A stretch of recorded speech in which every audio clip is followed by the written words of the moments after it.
আমার আব্বুর আসতে প্রতিদিনই খুব রাত হতো, 12টা 1টা বাজতই। মাঝে মাঝে আমরা সবাই ঘুমিয়ে যেতাম। মাঝে মাঝেই দেখা যেত কেউ যেন ছাদে উঠে যাচ্ছে, কিন্তু আর নামতে দেখা যেত না।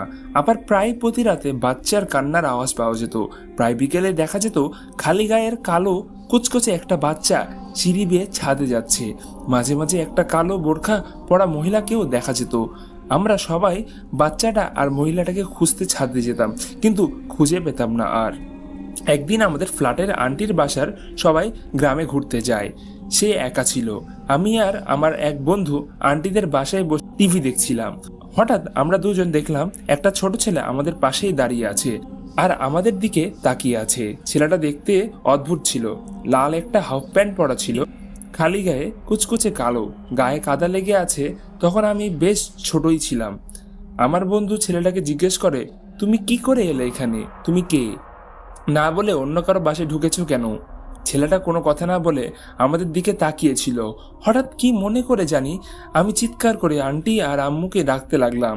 আন্টির পায়ের আওয়াজ শুনে ছেলেটি দ্রুত বের হয়ে গেল।